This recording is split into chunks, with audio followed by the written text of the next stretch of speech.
All right, my name's Carter Bond, My name's Ben Hammond. and today we are going to discuss the topic of how Pardon My Take has changed sports media as a whole. Ben, if you want to start with the background. Absolutely. So, Pardon My Take is the number one sports podcast in the world. It started in 2016 with two people, Dan Katz and Eric Sullenberger, who created a podcast just using humor to talk about sports and pop culture. So the reason why we chose Part of My Take is because we thought, like Ben just mentioned, how it's been humorous and it's taken over sports media as a whole, and it went from being this edgy podcast, kind of this nothing podcast, to now being a cult favorite number one podcast in the world. And I'll ask you this: why is it important that we analyze Pardon My Take?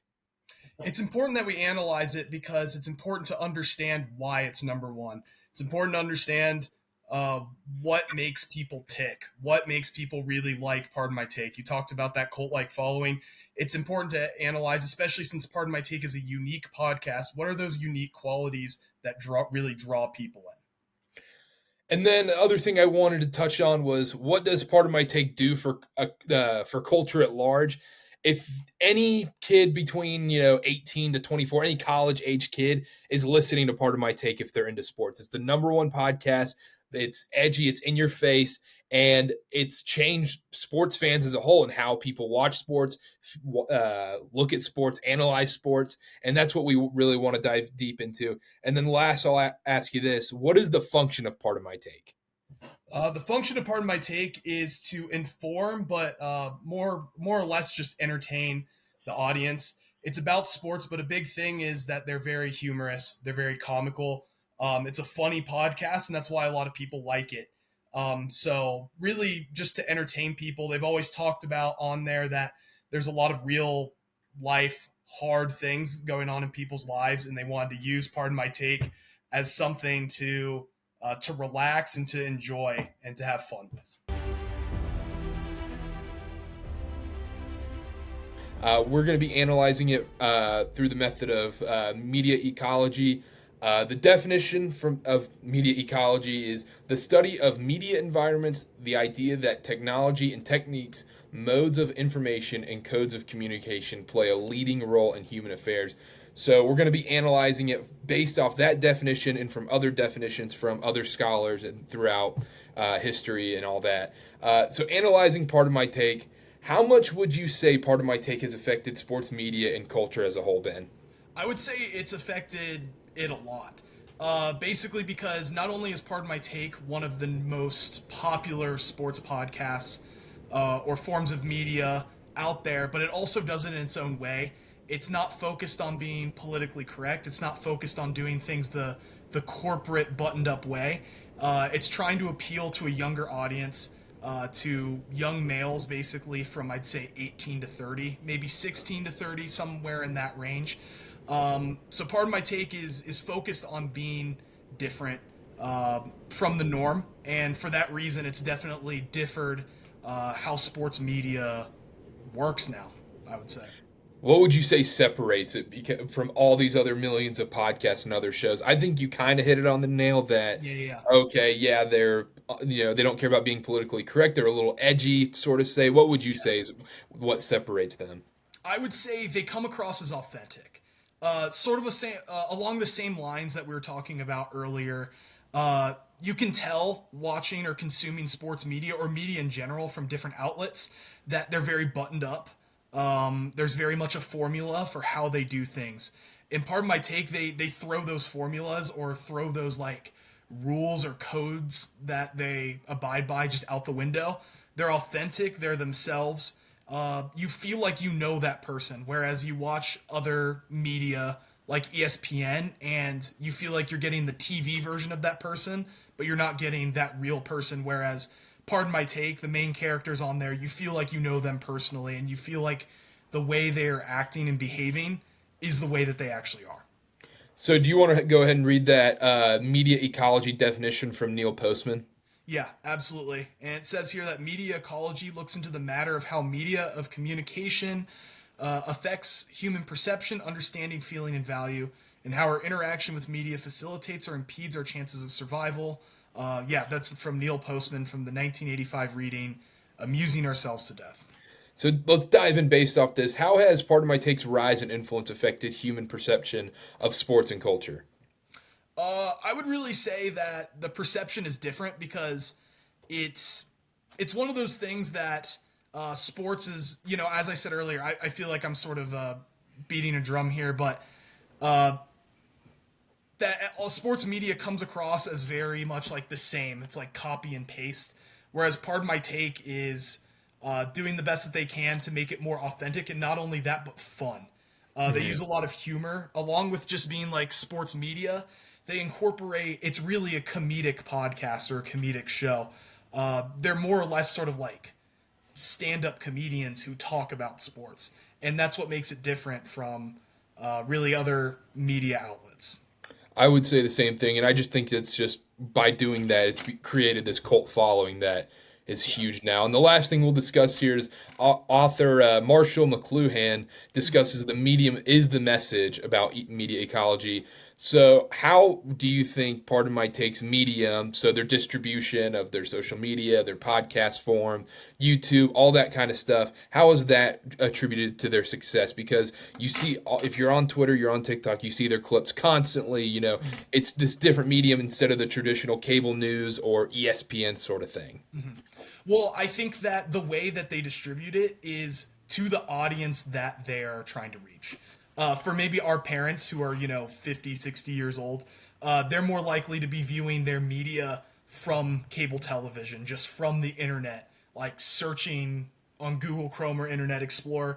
Whereas they know that their 18 or 16 to 30 or 35 range that they're trying to appeal to is going to be on Twitter, on Instagram, on TikTok, would rather watch it on YouTube rather than trying to appeal to millennials or Gen Zs through the form of cable television or just traditional internet. So this is the analysis portion of our presentation today. Ben, start us off. Let's review what the definition of media ecology is. Yeah, so media ecology looks into the matter of how media of communication affects human perception, understanding, feeling, and value, and how our interaction with media facilities or impedes our chances of survival. So, really, with Pardon My Take, personally, I think we should really dive into the feeling and value. That's something that really stood out to us in the introduction as well, talking about Pardon My Take and what makes them successful. So, when it comes to feeling and value, Carter, what do you see that Pardon My Take does that reaches their audience in that regard? They're able to get people to laugh, people to forget about even sports sometimes, even though it is a sports podcast. They have that comedic humor. They're timely. They are just flat out entertaining, and that's what we've seen. After doing all of our research, going through all these literature reviews, these sources, and using the media ecology method, we're able to find out that that's how they've had this impact on culture and sports culture as a whole. And so, talking about that feeling sort of thing, we've come to the conclusion that they're just a very funny, entertaining podcast. And that's kind of what sells them above the typical ESPN, not really edgy kind of guy on ESPN where they're just kind of reading the information. They're super unique, super different. And being super unique and super different is why they've been so successful, in my opinion. What do you think about that? Yeah, it's really the feeling part of the media ecology definition that stands out to me, specifically with Pardon My Take. They're really good at reaching out to their audience. They have mailbag type segments that people are able to write in, they're able to interact. They do YouTube live videos that people can comment things. They're interacting with you in Twitter, retweeting things you tweet about the show. And another thing that stands out is the hosts always discuss how they want the viewer or the listener to view them as friends, that they're just guys talking sports with us and that we're just in on that conversation. And they make that seem successful. They're successful at making it feel like you're in that room, that you're friends with them, that you know about them, and that you've got that personal connection. With ESPN and other venues of sports media, you don't feel connected to those people. They're very buttoned up. They're very professional, which is good, but with that being said, you don't feel like you know them, like the real person that they are, and you don't feel like you can relate to them like the members of Pardon My Take. That's a great point too. And the other thing I would add to this as well, and this is the last thing we'll talk about, their success and why. I would say it's also because they're very timely. They talk about what's important, what's hot in the news right now. Is Taylor Swift hot in the news? That's what they're talking about. And so you see a lot of that. Whatever the hot topic is, they're hitting, whether it's sports, culture, politics, whatever. And they try to get a humorous take behind it. And they're quick. Their timeliness is everything. They're able to get out. They're quick on social media. They're very social media savvy, like you mentioned. And so that being hitting the hot topics at the right time, they're able to get there before anybody else. And being first is typically what matters right now in the media world right now. Yep. And I think especially they don't really have an off season. They're going 3 shows a week, Monday, Wednesday, Friday. Not only during football season, which is what they mainly focus on. They focus on all sports, but mainly football. But not only that, but they're doing it through the summer as well. You can tell they're putting in that work, and it makes the viewers or the listeners feel valued, feel like they're important. And I think that's a big part of it as well. What impact would you say they have currently right now? I would say the impact that they have is specifically on how sports media is done as a whole. I think you see a lot of other networks trying to replicate what Pardon My Take has done. You see ESPN College Game Day as Lee Corso's getting older. They sort of have more or less replaced him with Pat McAfee, who's a former Barstool employee, the same like network or company that Pardon My Take is a part of. You can see that um, different networks are trying to replicate that. They're trying to replicate someone who seems authentic. So I think it has brought authenticity and personal connection to the forefront of sports media. I agree with that too. I think they've just revolutionized the game. And the Yeah. last thing we'll discuss on is what is their impact going to be going forward? And all I can start here is I think they're just going to get bigger and bigger. And I think there are going to be a lot of copycats, even more than there already are. And they're just one step ahead of the game constantly. And the impact they have on society and culture as a whole, I think, their big market is, 20 to 30-year-old male sports fans. And I think they've tapped into that. And I think they're going to keep that base as these people get older and just continue to add. So they're going to have these people who eventually 40, 50-year-olds still listening to that same podcast. Mm-hmm. And I think they're so savvy with their social media and everything. They're so always going to be able to tap into the high school, college, and even post-college kind of people. Yeah, absolutely. The people who have been listening are going to stay on, and they're going to continue adding more people who are like entering the same demographic that the original listeners started in.